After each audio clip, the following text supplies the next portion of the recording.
is to ask questions and share experiences. I'll keep an eye on the chat window here. Oops, and I just started recording. So again, a recap and a couple folks logging in. This is the overview of the process from taking us from the point where we are signing a contract to the closing table and how to successfully get our clients through that process. And I'll flip-flop a little bit and talk about both the buyer side and the seller side. So just so you guys are aware, when we're working with either side of the transaction, it's important to be aware of what the other side of the transaction is dealing with as well. So feel free to use the chat window. I'll keep an eye on that. You guys know me. You can also unmute, ask questions, share experiences. I'm happy to hear them and love for you guys to share. All right, I will ask for a thumbs up. You guys can see my presentation okay? Yeah, okay, good. Thank you. Here we go. First of all, a little reminder, you have that finalized contract.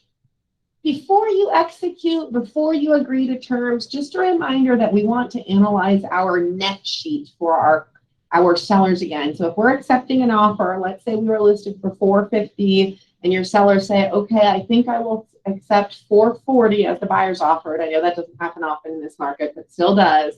Just a little reminder of that step there that we want to make sure that we reanalyze the numbers and make sure that the seller really understands what they've negotiated and how it impacts their bottom line. So it's a little side step here. Don't forget about that important step. If any change or any terms have changed since you ran that estimated net sheet at the point of listing the property, this is the time where we want to make sure we address that. Quite often, I encourage you just to reach out to your preferred title company and ask them to run a net sheet for you. They'll need some basic details of the contract, the sales price, closing date, to incorporate taxes. Or you can use one of your handy-dandy apps you have available to you from your favorite title company as well. I use Alamo Agent, so I share that as an example. Once we know that our folks feel comfortable, the buyers have discussed those terms with the lender and know exactly what that offer and that contract means to them financially, then we all agree on the terms and we are going to sign the contract.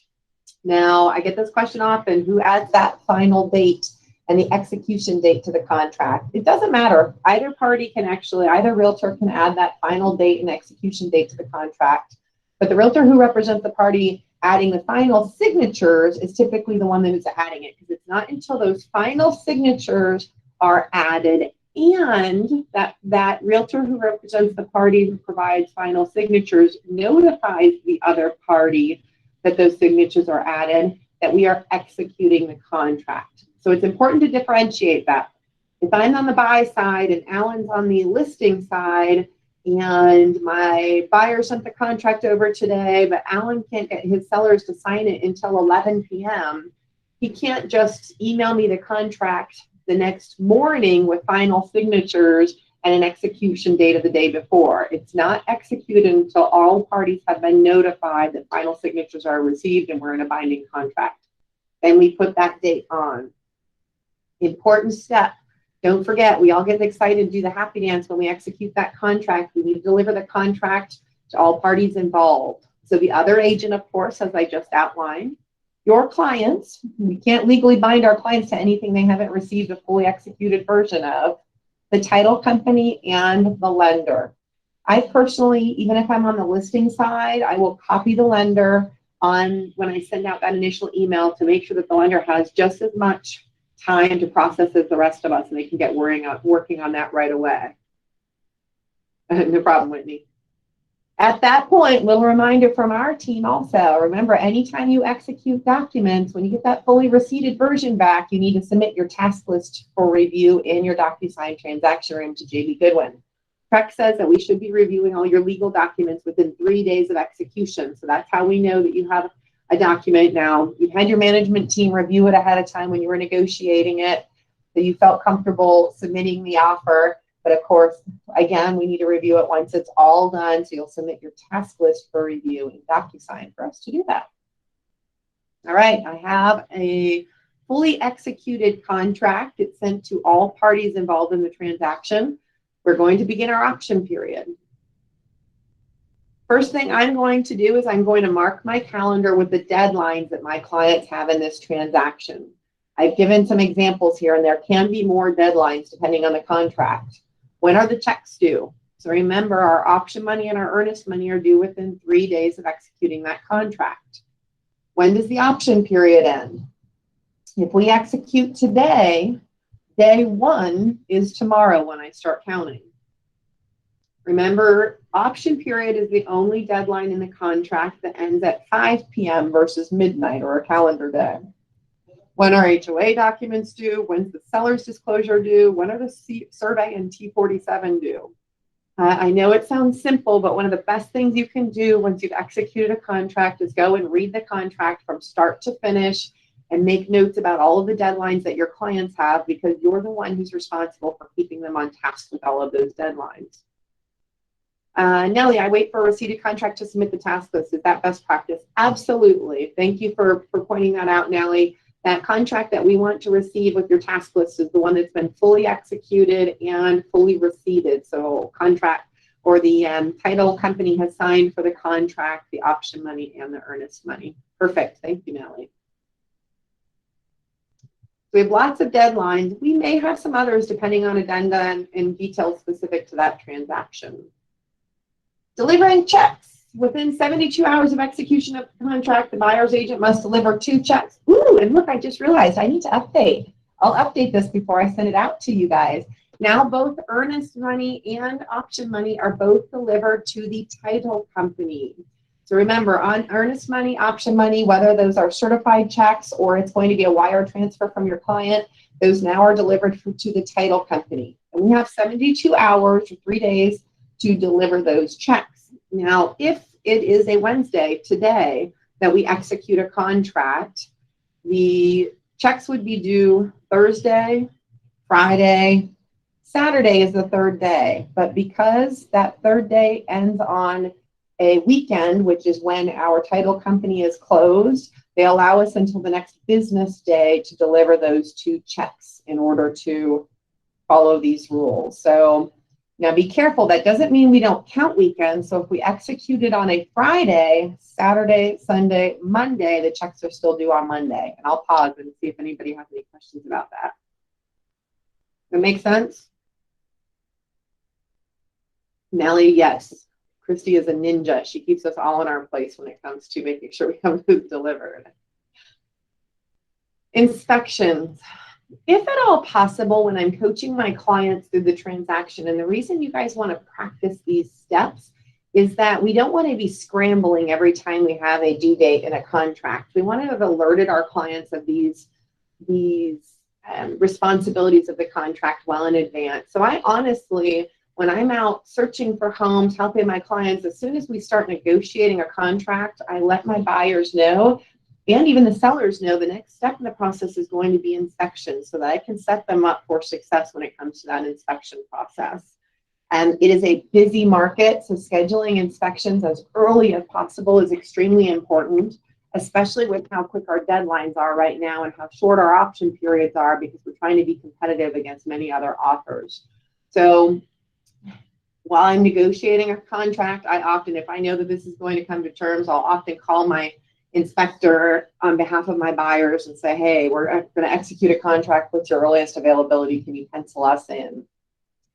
If the buyers, after they receive the inspection, are going to request repairs, a repair amendment must be signed by all parties before the end of the option period. So that's why this deadline is so important. Erin, hi. Now that option needs to be verified funds, have you heard any new issues due to the new pay process? I've not, Dave. It's actually gone pretty smoothly. When we first made the change, a couple of title companies were still figuring out how to receive funds. Quite often, I'm seeing that folks are going straight to wiring versus going to the bank, finding certified funds and delivering. But I haven't heard any issues. Have you? I'm gonna pause there and see if anybody's had any issues with this. First couple of weeks, title companies were still sorting out the process and receiving those funds. No? Okay.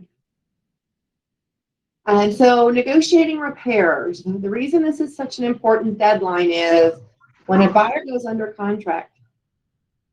And when a buyer goes under contract, they're agreeing to purchase the home as is, unless they've specified specific repairs they're requesting in advance in that contract that are outlined. So we go into this inspection period. The only time that we have a strong negotiating power during this option period, where we can actually, our clients can terminate the contract in exchange for that option money they've deposited, is that this all happens within that option period. So we're seeing 5, 7, or 10 days typically for an option period, which means the inspection needs to occur in that time frame.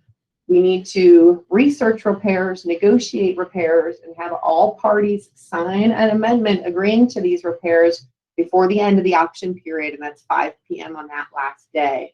So you can see we have a lot that needs to happen in that process. Erin, I have a question. Yes, fire away, Alan. So the amendment that you do for repairs, is that a repair amendment, or is it just like a general amendment where you write in the repairs? Same amendment we use for amending anything else on the contract. So that one that Alberto was referencing in our sales meeting yesterday, and we called these, it's just called amendment, which sounds super vague. Sure. It's TXR 1903. Okay. So that's the amendment to the contract. So anytime you're changing a closing date, a name on the contract, extending the option period, that all happens on that same amendment. Cool, thank you. You're welcome. And when it comes to inspections, your buyers have the opportunity to request that a seller completes repairs. So that means that the seller's actually going to have that done before closing, or they can request that the seller increases the amount in paragraph 12 of the contract, which is the paragraph where a buyer can ask for closing costs to be covered. And again, we're in a competitive market right now, so we don't see sellers covering a whole lot when it comes to closing costs. But if they did request closing costs, maybe it's a VA loan and there are some VA non-allowables, $1,000 listed in the contract that the seller has to pay for.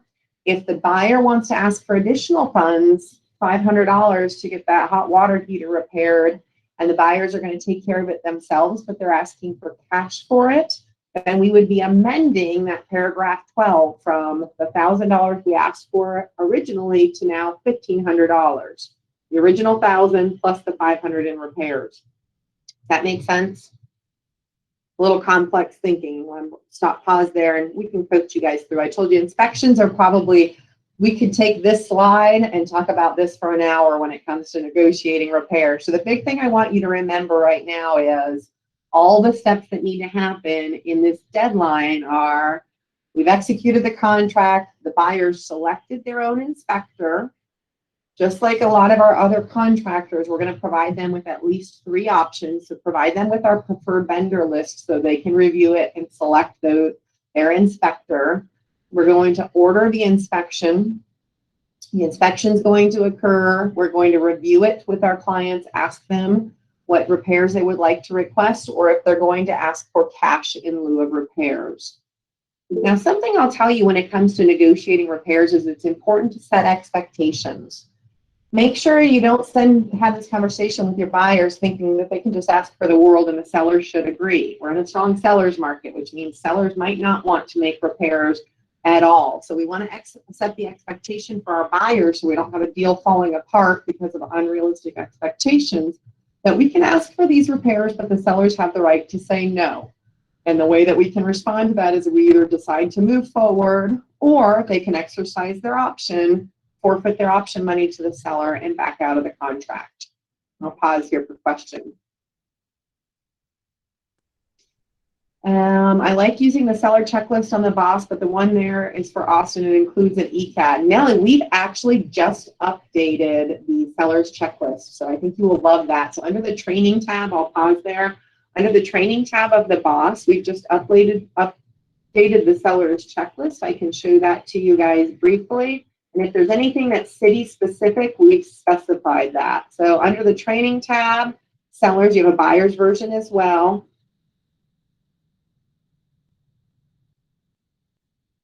There you go. We've got the overview, and then the checklist is uploaded, and those that are Austin or San Antonio specific forms, we've noted those. So hopefully, Melly, let me see if there's any, or let me know if there's any updates you would make there.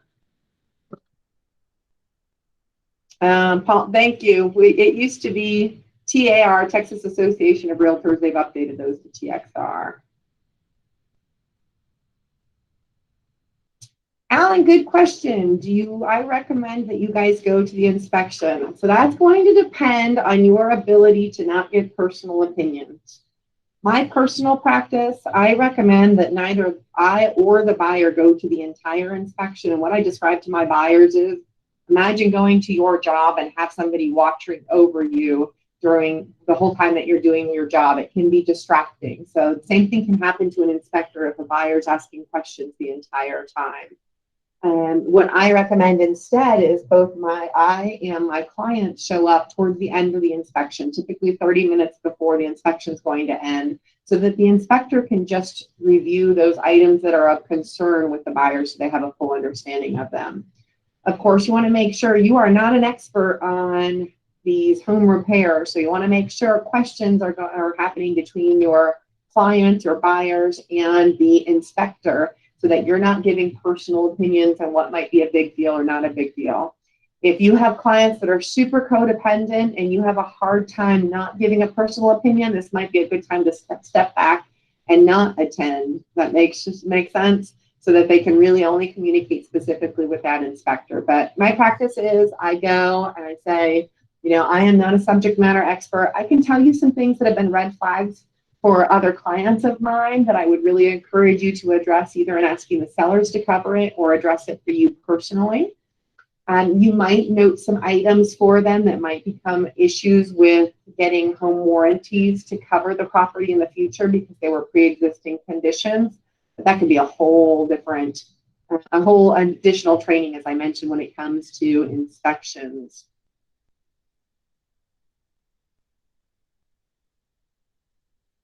Document everything on the response regarding repair credit and the price of our home. I don't know what you're referencing, Natalie. Regarding credit card.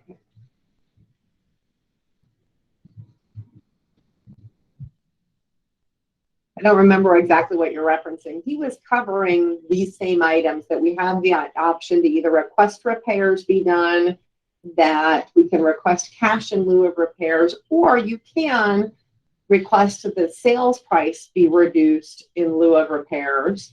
That's not normally the most common practice for our buyers, because if you reduce the sales price of a home, it doesn't give them the cash in hand to actually make this repair on their own after closing. So we don't see that one used nearly as often. Now I have to go back and see. We'll address that towards the end and see if I can answer or what exactly it was he was covering. So Erin, another question. Sure. On the previous slide, you said the agent could also schedule that inspection. For liability purposes, would it be safer to have the buyer email you requesting you to make that appointment with the inspector? Yes, I will actually say in our, and I'm going to update this and see if I can this out for me. On the BOSS, we have a folder called email templates. One of those email templates is an email that I use when I'm telling my buyer it's time to schedule inspections. And it has a ton of liability coverage in there for you. It asks if they just want a general inspection, if they also want to add on sprinkler, septic, or termite inspections. And it has the language of, I can schedule it for you, but I need you to tell me specifically what you want. So you can go either way there. You can have the buyer schedule it themselves, or you want to have something in writing with specifically what they want covered in that inspection. Great question. That is email templates, and I can actually give you guys the exact, show you what that is. Here's that folder. So scheduling inspections is a pre-written email for you guys with all those notes. It's even got my 3 options there, and you can pick 3 off of your office preferred vendor list, and it's got those legal protections in there for you. Good question. I can post that link. Yeah. Oh, Peachy, that's exactly what I was giving as an example. You want to be careful that if you already had an amount in paragraph 12, the seller's concession when you negotiated the original contract, and you're now asking for repairs, when you write out the amendment, it needs to be the amount that was originally in paragraph 12, plus the amount you're asking for the closing cost coverage. You're exactly right. That's that example. Well done. All right, so the big deadline to think about here, and there's more details for you to read through this, but the big thing to remember when we're talking about this timeline is by 5 p.m. on our last day of option period, our buyers need to understand that they either have an amendment that the sellers have agreed to and repairs or a concession, or they are deciding to move forward with this purchase without repairs or concessions. If it gets to be the last day of our option period and our sellers haven't agreed to repairs, we need to have a tough conversation with our buyers and say, okay, at this point, we have a deadline of 5 p.m. coming up the next day, and we don't know if our sellers are going to agree to repairs. I need to know your worst case scenario.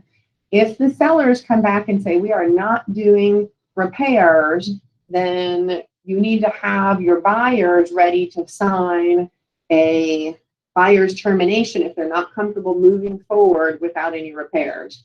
If your buyers say, yes, Alan, I'm using you all day there, Alan.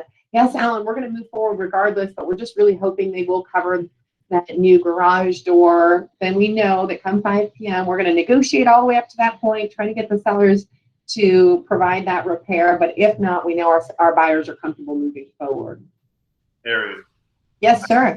I may have missed this, but do you see that in our market we're seeing like a shorter period for the option period? Like we are. A year ago, it was pretty common to see 10 days. Right now, we're seeing 5 to 7 days is really most common. Okay. That's why we want to have that conversation really early on to make sure that we're comfortable with those repairs or with the inspector, who that's going to be, and setting those expectations. Good question. And that's enough for the inspector to go out if you do 5 days, for example? It might be every once in a while. 5 days, you want to be careful. Again, I want to make sure I called the inspector ahead of time and even asked about his availability. And you might warn your buyers that they should pick a couple of inspectors they're comfortable working with. That way, if the first one they call isn't available in that time frame, they can call another. Cool. Especially if you contract on a Friday, because you've got 2 days burning right there. So you got to make that inspection schedule, get that scheduled ASAP. Absolutely. Good share, Renee. And some of our inspectors inspect on Saturday, especially right now in this really busy market, but some others don't. So we want to make sure that we're flexible there and have our buyers select a few that they're comfortable working with. All right. I know these are super lengthy slides. You guys can go back and read this content, but I'm hitting the high points to talk through this process. Let's see, a couple of questions. Yes, option money.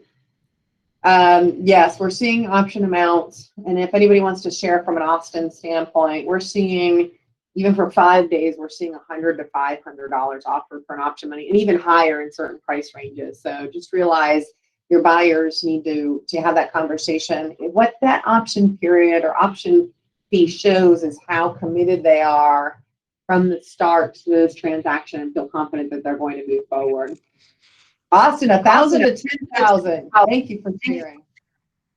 I have a question, Erin. Sure. I have a question. Is it okay? Like one of my friends is an inspector, and sometimes I've recommended him. So sometimes he'll bump up the process days and do the inspection ahead of time because he's a friend. Is that a bad thing to have him be doing that for my clients when he can be servicing other clients? Is that a bad practice? No, you just need to make sure you're providing 3 options, that your buyers are selecting those, because we don't ever want to just provide one option, because if he misses something, that puts us in a big liability standpoint. You know, if something came as a result that he missed an item, there's a lot of liability there. So make sure that you're providing 3 options. But everybody on this call will form relationships over time with inspectors that your clients are using on a regular basis, so they can make you a priority. Okay, sure. Thank you. You're welcome. All right. Again, option period ends at 5 p.m. on that last day. So if we executed a contract today, tomorrow's day 1. And we're counting until that last day. Make sure you have that on your calendar. Once your option period ends, we need to start tidying up our file and submitting it for complete review. Good question. All deadlines on the contract are always calendar days. Weekends count, holidays count, so option period is the same. So even with the earnest money, I know that's a little confusing. I just told you that earnest money can't be due on a Saturday. Those weekends and holidays still count, but because the title company is not open those days, it allows us to push that deadline to the next day that a title company will be open. So be careful. You know, I remember once as a new agent, I was negotiating repairs at 5 p.m. on Christmas Eve because we hadn't counted out to realize that's where I was going to land when we executed a contract. So always keep that in mind. So if your clients have any personal conflicts in that end time frame, you can keep an eye on that as well.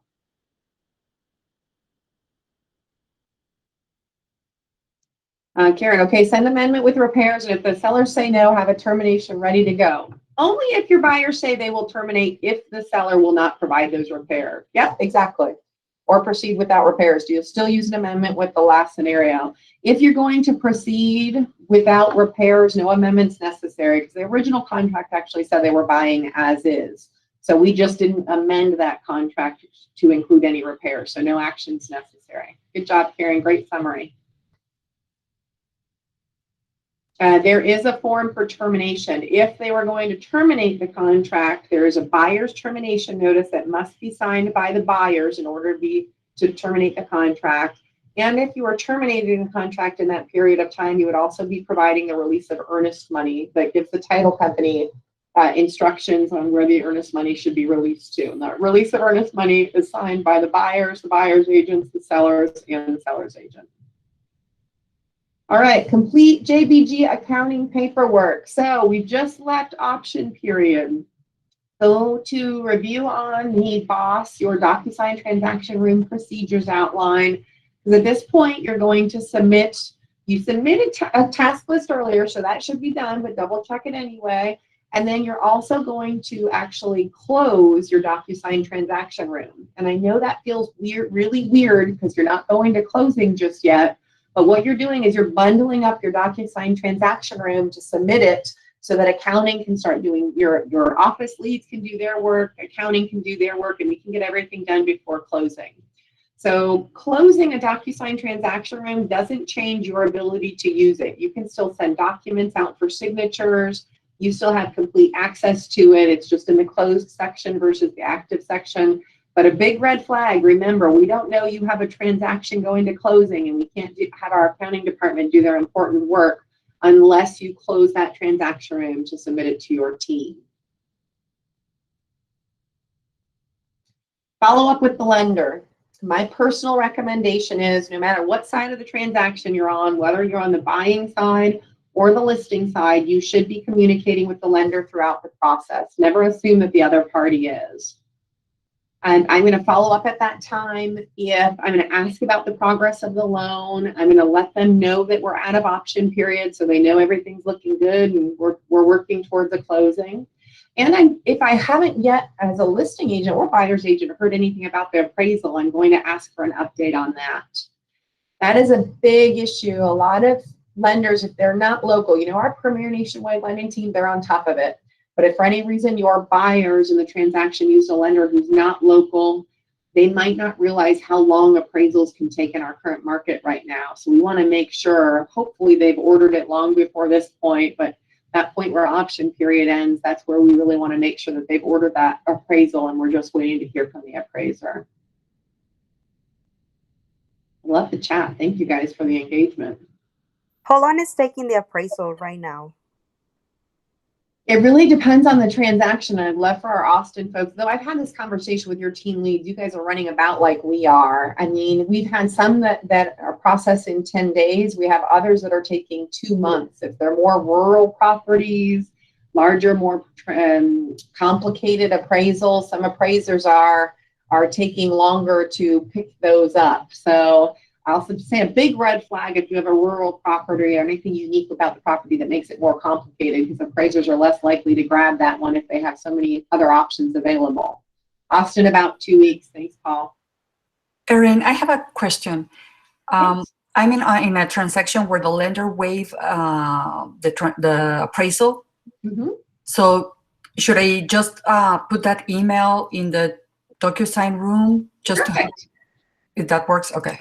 Absolutely. And that's not required, but you bring up a great point. Your DocuSign transaction room, you guys know there's a task list of the documents that are absolutely required from the brokerage, but don't limit yourself to that. Any important communications that happen about your file, your copies of the surveys, the copies of the HOA, more is better. So use that as your storage place. Anything that feels pertinent, I throw all of that into my DocuSign transaction room.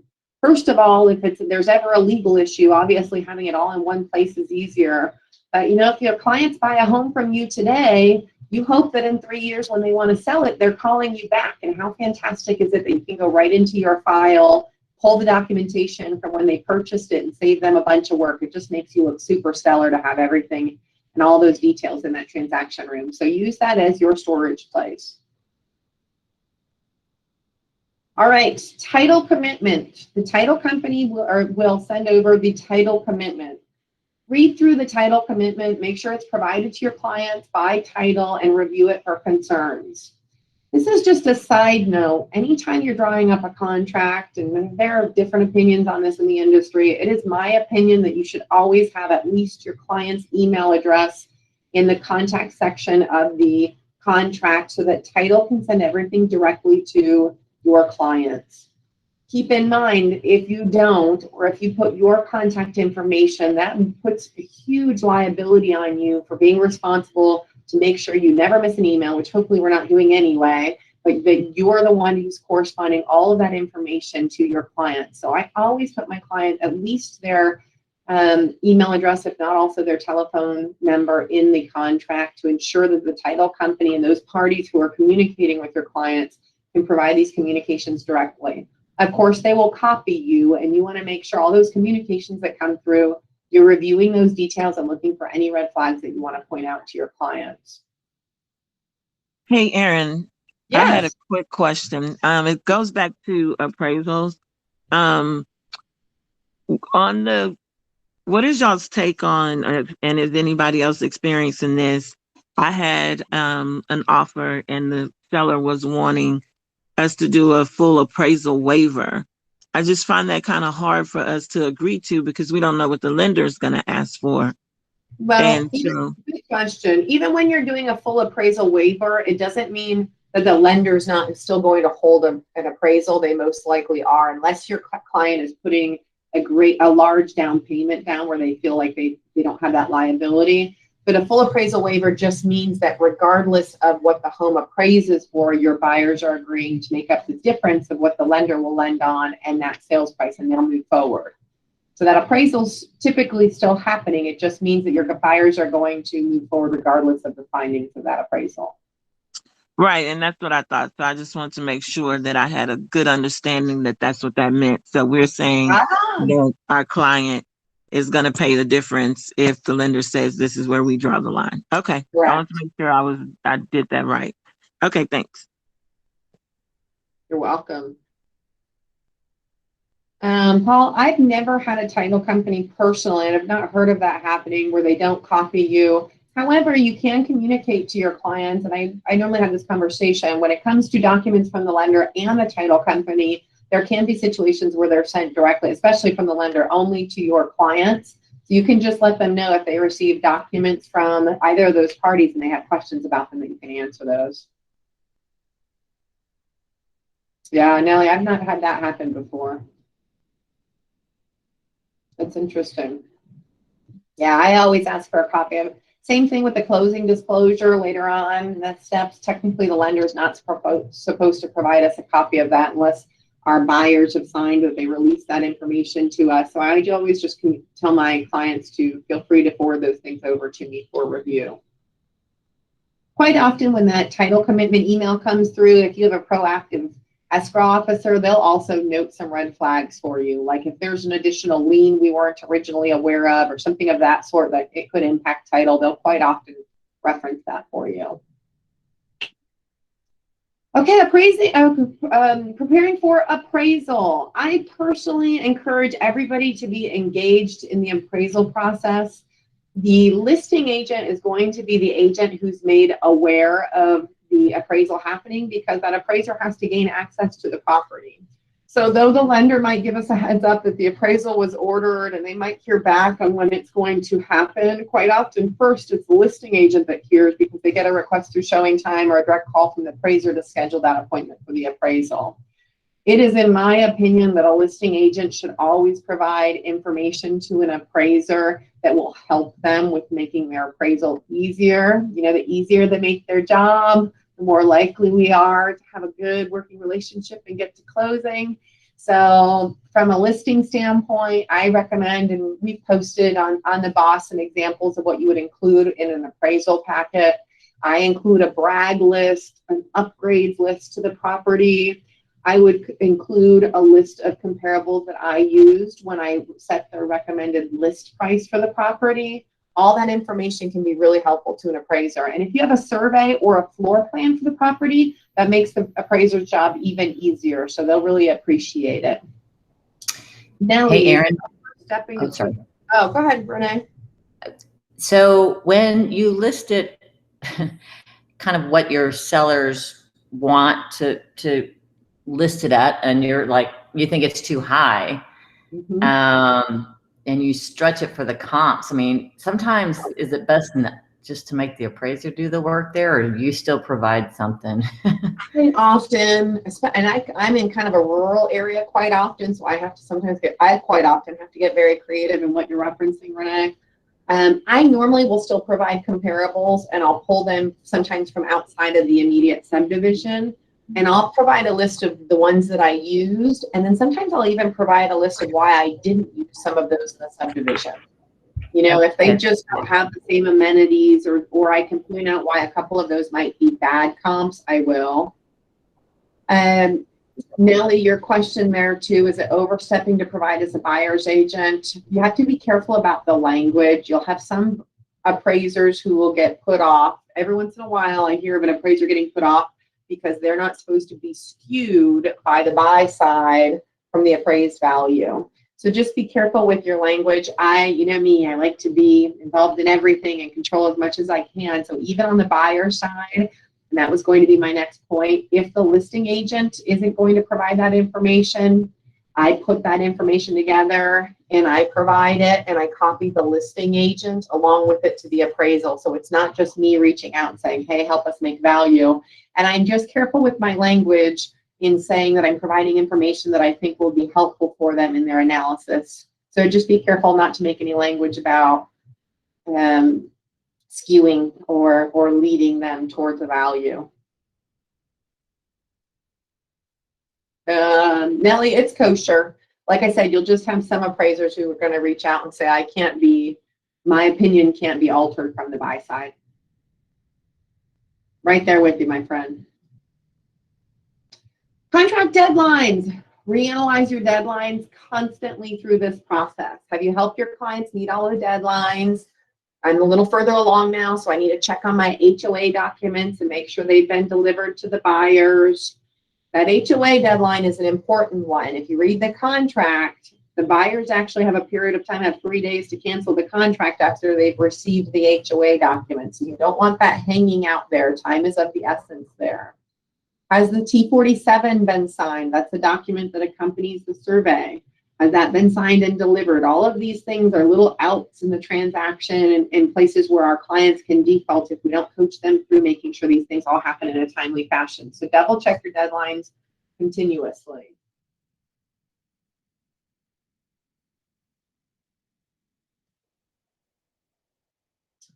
Cody, how long is a T47 good for? It doesn't have an outline. Somebody correct me there. It doesn't have an outline deadline. I've had a T47 accepted at 4 months. I can tell you that, a property that was a bigger property and sat on the market for a while. As long as the title company accepts it, I think it would be the title company coming back and telling you they would want a new one. So I think the longest I've seen it stretched is 4 months.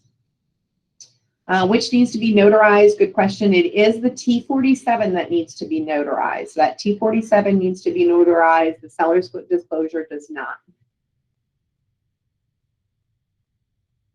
So do we as an agent obtain the survey? Good question. And this is actually a good little liability note to cover.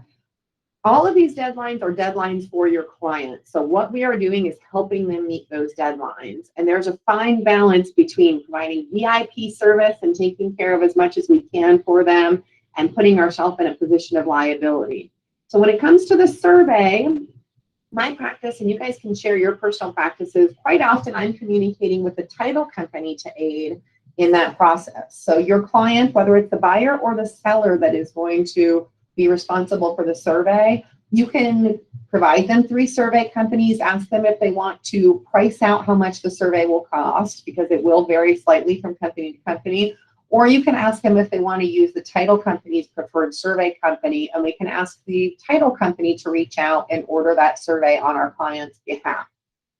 Little be careful moment, make sure when it's being ordered that it's ordered on behalf of your client. So if I'm representing John Smith, I don't, even if I'm going to be the one to call or the title company is going to call, we don't call and say, hey, I, Erin Cestero, need to order a survey for 123 Main Street. We can call and say, on behalf of John Smith would like to order that survey.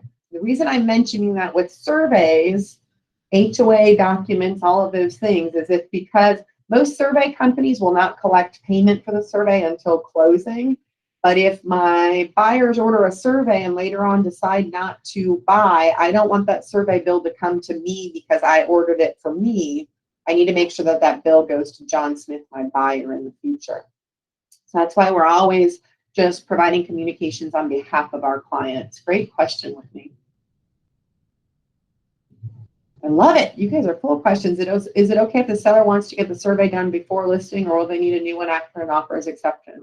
They can certainly get it done before listing, because unless they make any major changes, I don't see any reason why the title company and the lender would not accept that survey along with the T47. But I will say quite often a survey ends up being a buyer's cost, because it's something, when we're negotiating, it's completely negotiable in the contract. But when we're negotiating, quite often there's a mindset it's that the buyers need it for their protection and their loan and moving forward. So quite often we see the buyer cover it. So your seller might be paying more money than they needed to if they were ordering ahead of time. Good questions there, guys. You're welcome. Chime in if anybody wants to share. Surveys can be 4 days. They can take 3 weeks. Again, if they're more complicated ones, larger chunks of land, we're seeing those take a little bit longer as well. We normally see that a survey is ordered depending on the deadline, but we normally give ourselves enough time to not order it until we get past the inspection to make sure that whoever's spending that money, that we're going to be utilizing it. So if your buyer's responsible for it, it's later on in the transaction when option period is ended, so they're not spending money on a property they're not going to be moving forward with. All right, repairs. Just a side note, any repairs the sellers agreed to complete should be completed before 3 days before closing. That way it's happening before the buyers are going to do their walkthrough. And I would recommend that we write into a repair amendment that we're asking that receipts should be provided to the buyer's agent. It just makes it easier. If there's any question about who did the repair, how it was done, we're not arguing about that a day before closing. We've already received the receipts and we have a company we can call if we have any questions. All right. We are now 2 weeks before closing. We've already lived through a lot. Doesn't it feel like you've done a lot of work already? It gets easier with every transaction, I promise. 2 weeks before closing, I recommend that you reach out to the title company and start scheduling closing. If your clients have really limited availability in their schedule, or just in this crazy market, title companies are really busy. So you want to get on the calendar as soon as possible. So schedule the closing appointments for your clients at that time. Send your clients directions to the title company. And I always make a little side note to remind them that they're going to need a current government-issued photo ID, driver's license, or passport, and that they're going to need to plan for how they're going to pay funds. If they're on the buy side or the sell side and they owe money at closing, we need to make sure that they're working towards knowing how they're going to provide funds.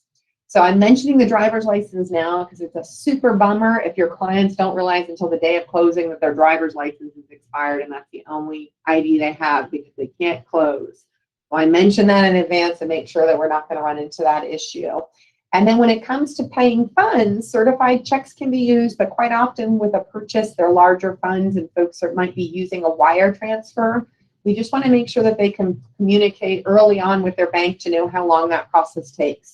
I can give an example. I almost missed my closing for my own mother's house because I didn't realize that Navy Federals can take up to 48 hours to transfer funds. So we need to make sure that wire was set up in plenty of time. So we'd just like to talk about that early to make sure that we're preparing for a successful closing.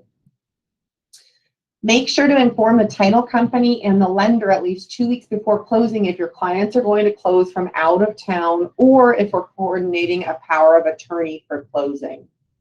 So if your clients, let's say your sellers have already packed up and they've moved to Houston, they can't physically be here. I should have picked somewhere further. Virginia Beach, they can't physically be here for closing. The title company needs to coordinate a mobile notary to help meet them and walk them through documents. And we need some extra time before our closing in order to coordinate that so the original documents can be FedEx back in most situations. So that means that we have to move all of our deadlines for the lender and title company up a day or two in order to accommodate that mobile closing. So we need to know that ahead of time.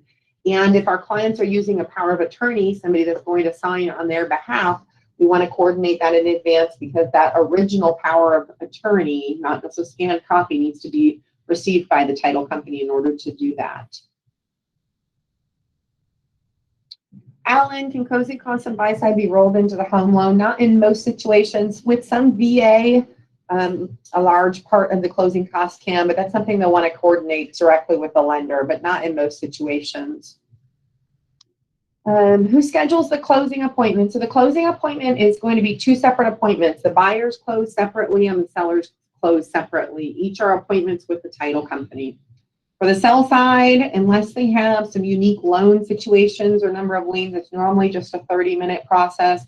For buyers, the title company will typically block out an hour. They have a lot more paperwork to work through.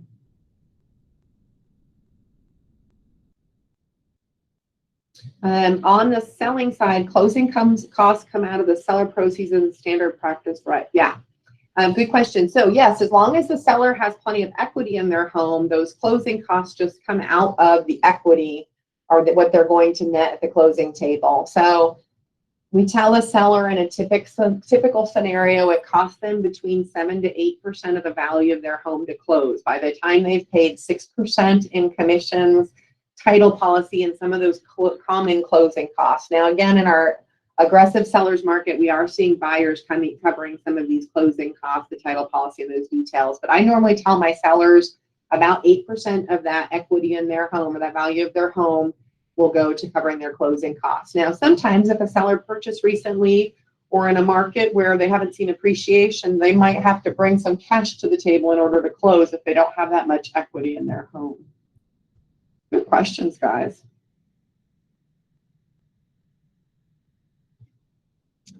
Two weeks before my closing, I'm also going to have the conversation to ensure that the buyers understand when they will actually get the keys to the home. So I'm mentioning this because closing, we all call closing and we do this happy dance. We call closing this time where we go and meet our clients at the title company and they sign on the dotted line. But a property doesn't actually close until the buyers have signed all of their documents, the sellers have signed all of their documents, and then the title company and the lender have processed those documents and transferred funds. So that's when we do our real happy dance, is when we get an email from the title company saying we have funded. And that is when the buyers officially own the home. So it is not until we have funded that the buyer should be obtaining keys to the home. So I'm mentioning that one of our very stressful situations can be if you have a closing that is scheduled for a Friday, your buyers have already loaded up the U-Haul or the moving company's on the way. And let's say even if your buyers closed at 9 a.m., signed the documents at 9 a.m. that morning, if the sellers don't sign until 2, 3, 4 o'clock in the afternoon because of their job schedule, whatever it may be, your title company and the lender might not have time to do all of their work and transfer funds before the end of business on Friday, which means it won't actually fund and close until Monday, which means your buyers can't move until Monday. We would just want to make sure that we're setting realistic expectations for our buyers and they don't have the cable company set up, the movers on the way, and all of those things until they understand that they have actually funded on the property. When should a buyer get the keys if there's a lease back in place? Great question, Nellie. So with a lease back, they're going to receive it at any point in that day that is listed as the date that the lease back will begin. And that is, Nellie, a great example of a way that we can fix a worst case scenario. If the movers have to deliver on a Friday and we can't fund until Monday, sometimes the seller will agree to allow a lease back over the weekend. I personally, if I can avoid a lease back, try to do so because we're exchanging rent. Sometimes there's a deposit check involved, and there's just liability that if we can do our homework in advance and avoid those things, I'd much prefer to do that than a lease back. All right, pause and see if there's any extra questions there. All right. Actually, All right. that's Erin's question. Yes, So again, the actual receiving of the keys. So can the seller leave that with the title company and they can pick it up once it's funded, or should this listing agent and buying agent schedule a meeting to drop off, or what? So I personally call and just have that conversation early, and I think I've got that on a future slide. My personal preference is that the listing agent leaves one key in the lockbox at the house, and the rest of the keys are left in the kitchen drawer. That's my personal preference, because if they deliver them to the title company, and we close on a Friday afternoon and title closes, I can't get the keys. So if I've got one left in a lockbox, I can provide access to my buyers at any time. Same thing, if we're going to coordinate a drop off or something of that sort, it puts me in a position if for any reason that listing agent is available, I'm trying to track down keys. So I prefer that lockbox option. That makes sense? It's going to be your personal preference. Sometimes we coordinate a meet and greet. If it's an early morning closing and both parties are closing early, they can leave them at the title company. But for some reason, that backup of knowing I can get in that super and get into that house whenever we get that phone call that it funds has been my easiest option. To be absolutely sure on that, like you confirm that it's funded, on the lockbox, you can also require it to have that CBS code. So I think, right, so you could have it require that and not give the other agent that CBS code until you're confirmed it's funding, like in case it's in yeah. Yeah, you could. You shouldn't have an agent abusing that and getting those keys out earlier. Sometimes you'll have an agent that calls and says, hey, when we do the walkthrough today, are you okay with me holding that key until we fund tomorrow? You have to decide your comfort level with that. I mean, they have access to the key in the lockbox also. So you have to decide that working relationship with the other agent and decide your comfort with that. Good question. All right. Erin, one question. Yes, ma'am. So normally here in Texas, because I know in Illinois, it's one appointment for everybody, the seller's attorney, buyer, seller agent, and buyer agent, all in one room. It all takes place within an hour. And everybody exchange keys, so everything is done there. So here in Texas, when does it fund, or how long does it take to fund? It depends. So once in a blue moon, you can have what they call a table funding. You know, if the bank's sitting and ready, everybody's already signed, but sometimes we have a buyer that signs the documents at 9 a.m. and then the seller doesn't sign until 3 p.m. So it's not until that second party signs that the title company then starts processing that paperwork. And we don't know if they're going right to another closing. It depends on how busy they are. So I always have that conversation. I ask the other agent when their party is signing. So I have a feel for time frame if they're early in the day. And if my buyers do have something of a pickle, you know, that we're trying to coordinate, I'll let the other party know that to see if they can sign sooner than later. So it's going to take typically a couple of hours from the point of signing before the banks move their money. Because what has to happen, the title company reviews the paperwork, they send it all to the lender if the lender's involved. If it's a cash deal, it's right away. Mhm. But if there's a lender involved, the lender then has to review all the documents, make sure we didn't miss any signatures, make sure they like the way everything looks, and then they'll start transferring money. And you'll get an email and typically a call from the title company saying this has funded. Okay. So, So generally speaking, it would be the same day? yes, generally speaking, it's the same day unless you have somebody signing outside of bank hours. If they're signing at 4, they're not even done till 5. Lots of lenders have gone home. Our Premier Nationwide lending team can often pull that off, but the typical bank is done processing those things at 5 p.m. Okay. So Erin, to Thank you. be safe on that, again, depends on their schedule, so talk to the title company, but is it safer to try to schedule it a Monday through Thursday or Friday by noon at the latest? I do. I avoid Friday closings if at all possible. And again, Frankly, I coordinate. don't like Monday mornings either because that means that Monday morning when everybody's getting slammed, they're trying to get last minute documents from the lender. So I'm a Tuesday through Thursday gal if I can. And I guess coordinate with the other agent as well, right? Like for the one sale I just had, I let the other party know when I rescheduled it with the title company, so they knew when we're gonna sign. Okay. Yeah. And the more you do this, the more proficient you get. You know, you have a little hiccup. I'm that gal who had the folks waiting with their U-Haul 3 days before and I had to keep saying, pump the brakes, pump the brakes. So the more you're doing this, the more proficient you get having these conversations, which is why we're practicing and kind of talking through this now. Erin, I have a question for final walkthrough form. Was that, like, if I submit 1 week before, would that be too early? By the way, my buyer is out of town.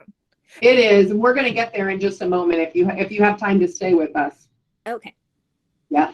So utilities, and I'll rock and roll through these. Don't forget about utilities. That's just a little hiccup I like to. In providing VIP service, I like to remind my clients to be coordinating their utilities, their homeowners insurance. This is a little side fact from me. If you can, if your sellers are calling and they're canceling their electricity, gas, if you can, ask them to say that they're transferring them. If they're moving to another location, have them transfer versus cancel. That just means that when the buyers call to set theirs up, if I call CPS and say, cancel my utilities as of June 16th, they might cancel mine at 8 a.m. and not turn on the buyer's utilities until 10 a.m., which means if there's gas involved, the gas company has to come out and actually inspect the home before they turn it on. So that's just a little way to know your stuff. If you can tell your clients to transfer their services versus canceling that day, it can help the buyers out. Home warranty, if there is a home warranty involved in the transaction, again, in that same email template list that we have on the BOSS, we have the home warranty language to protect you guys. But we want to encourage our buyers to call and order the home warranty. And I encourage them to do that a couple of weeks before closing. Really, it is best to have your buyers order their own home warranty. Call and talk to our American Home Shield rep, because there are a lot of questions there. Do they want the refrigerator added? What level of coverage do they want? So that they can coach them through all of those things. But the thing you want to remember is if the home warranty is a part of the contract, the only way the title company can charge for that on the closing documents is if they've received the invoice from the home warranty company. So you want to make sure the buyers order it in plenty of time. They get to select that home warranty, even if the seller's paying for it. And then we need that copy of that invoice or that receipt to send it over to the title company, so it'll show up as a charge to the title company. Hey, Erin, on that, I typically have ordered, they pick whatever one they want, but I typically order it because it's through like a realtor portal on a lot of the, is it okay to do it, or should I have them do it? As long as you have it in writing what they want coverage. So one of the few lawsuits that we've had in our San Antonio division, and it didn't go anywhere, thank goodness, because we had it in writing, was that it was septic. The buyer had wanted septic coverage and it wasn't included in the order. It didn't happen in the order and our agent had ordered it. But fortunately in the email, they hadn't addressed that they wanted septic. So really I'd say it's best practice. It's too easy for them to call and coordinate it. Especially, you can just give your clients Debbie Blackaby's phone number and she can set it up for them. Yeah, okay. So that's kind of a sticky one. Refrigerators tend to be the big thing. We've had that happen several times. The buyers assume the refrigerator's included and they say they would have spent the extra $25 if we would have told them that that was an option. So that's where I just like to have them take care of that if at all possible. Key delivery, so we just talked about this. Keys cannot be delivered to the buyer until it's funded. So we just touched on this slide already. And you see my little preference in leaving a little lockbox. It's completely up to you guys. At least 4 days before closing, we want to ensure that the title company has our DA. The DA stands for Distribution Authorization, and that's a form that comes from J.B. Goodwin. Now, first, it's important for you to know this is unique. A lot of brokerages collect funds or commissions at closing and pay out like a paycheck twice or once or twice a month, something of that sort. With J.B. Goodwin, you get paid as soon as the property funds, but the only way we can do that is through the DA. The DA is also really important, and the lender, everybody has to have this in advance if you have anything that the commission impacts in the transaction. So if you're providing a military on the move rebate, maybe if you offered to help with coverage on the home warranty, any of those things, the only way the title company and the lender know to make those adjustments on the closing documents is if they've gotten the DA in advance. So you'll receive a copy of the DA from your office manager. We actually send the DA directly to the title company.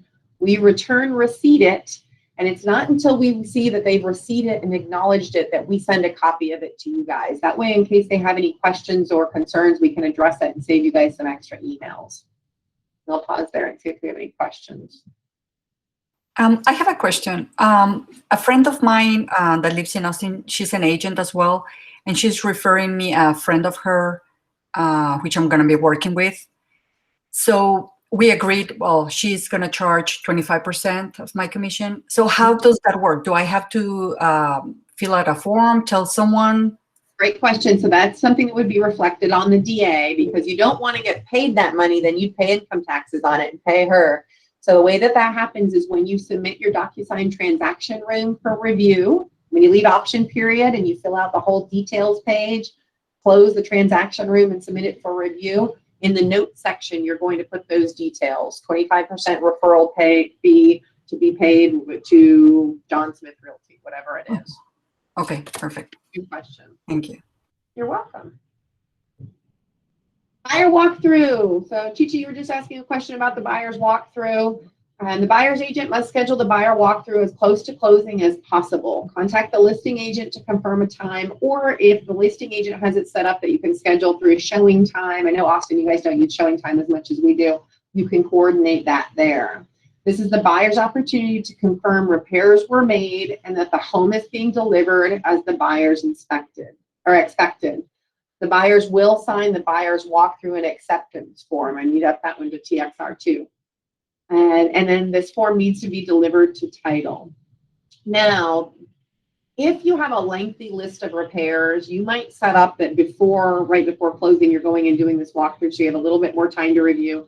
Or really, if there's detailed repairs happening that involve professionals, you might encourage, and I often encourage my buyers to have their inspector go back and re-inspect these items to make sure that they were repaired accurately. So keep in mind, a re-inspection is something, if we have detailed repairs that aren't something that our buyers just feel comfortable glancing at and feeling confident it's done, we can encourage a re-inspection. So we would want to coordinate that in advance. Chichi, you asked a question, I think it was you, Chichi, that about having the walkthrough happen a week in advance. That makes me nervous. If you're checking repairs, you might schedule an additional appointment to do that, but a lot can happen in a week. You know, we could get a bad thunderstorm, a window leaks and floors get repaired, or we've had the situation where we did a walkthrough and then all the sellers had left in the home was the refrigerator because the neighbor had bought it. And when the neighbor came and removed the refrigerator, they dragged it across the living room, wood floors, and damaged them. So that's where I say I like to have my walkthrough as close to closing as possible so that I know, or if I'm having a conversation with the listing agent and they say, oh no, we're completely out, it's all done, it's typically the day before. But if there's still things happening in that home, I want my buyers to put eyes on that as close to closing as possible. Exactly, Paul. I'd say the day before or the morning of closing. If I'm checking repairs, morning of closing, sometimes I'm cutting it close. I don't want to find any hiccups that I'll do the day before, but if there's still things happening, sellers are still working on things. And it might be we do it twice. We go the day before, sellers weren't completely out. We go again in the morning just to double check.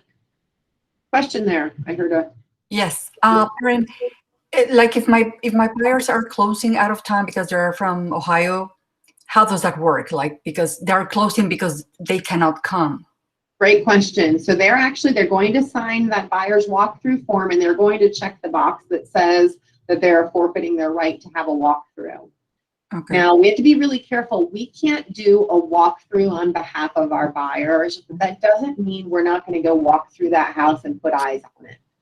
So you don't want to accept the liability of doing a walkthrough for a buyer. And they actually, even if they have a sister that lives in town and the sister's going to go walk through the house, we can set that up for them, but the buyer themselves are the ones that are signing that they're not going to walk through the property on that date. So be really careful with that language. Now, what I would say to my buyers is, hey, we can walk through now. Everybody's comfortable with video, right? It's a new day and age. We can walk through that house. We can video them through, make sure they don't see any red flags, but they're still saying that they forfeited their right to the walkthrough. That makes sense? Excuse me, I have a question. If my buyer is not in San Antonio, can I do the walkthrough myself? Well, that's where we're saying, no, they're going to check the box that says they're forfeiting the right to do the walkthrough because you can't accept the liability of doing the walkthrough for them. But you can go and walk through the house. You could video them through the house and look for any red flags so they feel comfortable and somebody's put eyes on that property to look for any red flags. You can look for red flags. You know, if you walk through the house and say, hey, that scratch from that refrigerator wasn't there before, we need to address this. It's good for you to walk through the property. I always would. But just make sure your buyers understand that if they're not going to walk it themselves, they're forfeiting that right. Okay. Should I sign some paper with buyer or it's not necessary? That walkthrough form. So they're going to sign that walkthrough form stating they are not going to conduct the walkthrough. Okay. And then I made the appointment with the owner by showing time? Yes, okay. Most often, every once in a while, a listing agent has checked that you can't do the walkthrough, schedule it through showing time. So you might have to call the listing agent, but I always go to showing time first to see if that's an option. Stephanie, great share. I've had a full-on flood the day before closing also. I had a hot water heater. My buyers were buying a home and the hot water heater burst in the attic the day before closing. So when we went to our walkthrough, there was actually water coming out the front of the home. So that's why I am extra paranoid about going. You have the same hot water curse I have, Stephanie. So be very careful with that and putting eyes on it. Okay. This is where if your buyers, Ella, if your buyers are not local and repairs are being done, I would absolutely have it in writing that I encourage them to have the inspector come and re-inspect after repairs were being done, since you don't want to be the one who's confirming those details. Okay, so normally it's like 1 day before closing day? Mm-hmm. Yep, okay. Day before or morning of. Okay. Thank you so much. You're welcome. Erin, so we supposed to close this Wednesday, and I did the walkthrough this Monday, but then the closing was pushed to next Wednesday, and both of my buyer and seller are out of town, so the house is what as it is, and there's no repair. So if my buyer didn't request another walkthrough, I have already submitted the form. There's no liability, right? Right. I would actually, honestly, I'd go back and I'd have them re-sign that walkthrough form that they're not going to conduct a walkthrough. So keep that document in your file. But if it's going to be a week and a half, I would encourage you to go out and see the property one more time just to help with any red flags, avoid that. But I would have them sign that buyer's walkthrough form since it's going to be such a long period of time that they're not going to conduct a final walkthrough. Okay. Thank you. You're welcome. Brittany, you're exactly right. We had to do an amendment to the closing date in order to address those issues when we had those leaks. So that's exactly how that was handled. And then Diane, absolutely, you can do a FaceTime walkthrough. But if they're physically not walking through, even in FaceTime, that's still we didn't do a physical walkthrough. So that you'd still be checking that box. Awesome. Erin. Yes. Erin, for the DA, should I tell someone in the office to send it provide it to the title company, or? I'm sorry, for the DA? Yeah. Our accounting department actually emails it directly to the title company. Once we've confirmed that the title company's received it and they don't have any questions or concerns, we also send a copy to you for your records. So, but I will tell you, quite often the title company says they didn't get it, even though we've seen it's receipted. So you can always forward it over to them. That's why we provide you a copy so you have it as well. But should I should tell the accounting or? No, if they say they haven't received it, you can just check your email and you'll have it sent and you can send it right over. It'll save you an extra step. Okay. Thank you. You're welcome. Okay, closing statements. If it's a cash transaction, we still have a HUD disclosure. If there is a lender involved, your buyers are going to receive a closing disclosure or a CD. Different title companies call the seller's documents different things, but most call it a closing statement. So just know there's different documents depending on the situation. A big mental note for you guys to make, if there is a lender involved, your buyers are supposed to receive that closing disclosure at least 3 business days, or I should say USPS days before closing, because Saturdays count there, which I know is super confusing. So if it is 3 days before you are supposed to close, you're representing the buyers and they have not received their closing disclosure, it should be a red flag to you that something's wrong. It's little known, there's a little waiver they can sign to speed up the process. But in general, if 3 days before closing, your buyers should receive a closing disclosure, which shows them the amount that they're going to owe at closing. You don't, unless it's a lender you work with on a regular basis and have that relationship, you don't necessarily receive this closing disclosure when your buyers do. This is all private information for them. But I always encourage my buyers, if they're comfortable doing so, to provide me with a copy of the closing disclosure so I can look for any red flags right now. I don't know all the terms of their loan and those details, but I do know that I can check to make sure the right option money was applied back towards them if they're getting the credit for that. I double check the earnest money. Those terms that I outlined in the contract, I want to make sure the lender received all those. A popular thing that can be missed would be if we negotiated repairs, or in lieu of repairs, we negotiated closing cost coverage and the seller was going to cover $1,000 in repairs. If somebody forgot to provide that amendment to the lender when we negotiated it, sent it to the title company, they might not have that on the closing disclosure. So I check for all of those monies that have been negotiated when I'm reviewing that so that we don't have a surprise when we're sitting at the closing that can slow down the process. Yes, Nellie, if you're doing the military on the move rebate, quite often title companies and lenders don't remember that from you telling them early on, and then they didn't receive or review the DA until right up till closing. So that's a popular one that can be missed as well. Great point there. I've got a little list of items to consider here, and you can reference the little cheat sheet that I provided so you guys have that. POA is the same as HOA documents. The seller does not get a copy of the CD. It's the buyer's private loan information. Great point, Paul. They get their own seller statement. Now they see a lot of the terms. They see who's paying for what on the tract, but they're not going to see their private loan information. Closing. It is not 100% necessary, but there's a big warm and fuzzy that happens at closing. So if I can, I attend the closing with my clients and I bring something to make it feel like a special event. You decide what that is. This is that last warm and fuzzy. It's the exciting, I'm about to receive my keys. So if you can be a part of that, I know right now it's a little different. COVID times, we couldn't for a while, but if I'm allowed, I go. If I can't make it to a closing, I reviewed the documents ahead of time. I've talked to my clients to let them know that I'm on top of things and that they're in good hands with the title company. And I'll leave that bottle of champagne, the closing gift, whatever it is, to make a big deal out of it with the title company in advance. I do again remind my clients the day before closing that they're going to need to bring their photo IDs.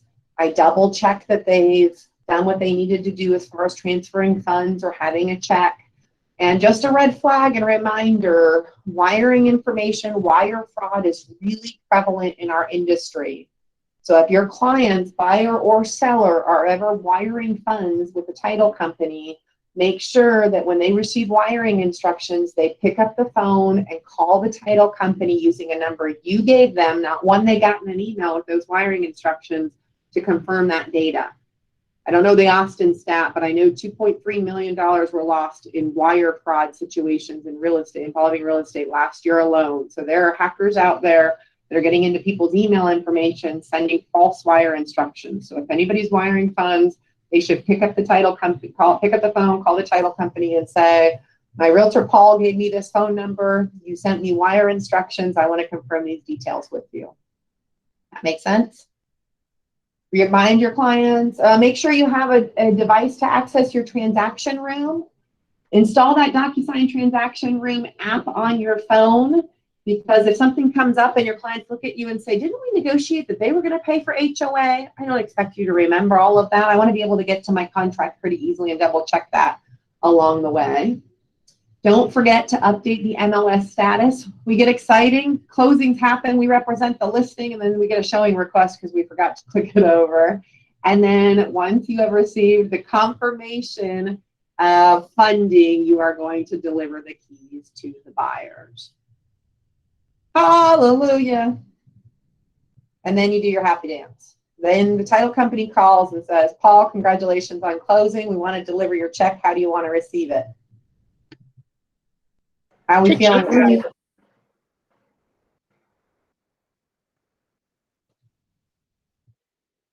Questions? Paul, for buyers, most payments at closing will be by wire transfer. Some, if there's a wire transfer delay, maybe the closing disclosure, they were working out numbers till the very end. Sometimes they say, hey, wire transfer 13,000, and then they're going to go pick up a certified check for a difference. Sometimes that does happen. So if the lender's scrambling to get things finalized till the very end, once in a while that happens.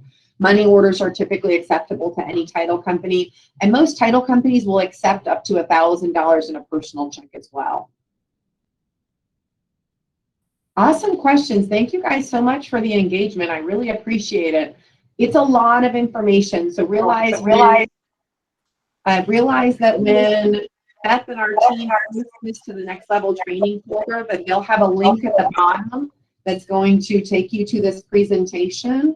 And you can also, I will go back and repost here the link. All of this is outlined just in a Word document. So you guys know me, my slides are long because I want you to be able to go back and read through this and use it as a reference. Don't hesitate to save that link. I appreciate your time. Good seeing everyone. Thank you very much. As always, very informative. Erin, Thank you so much.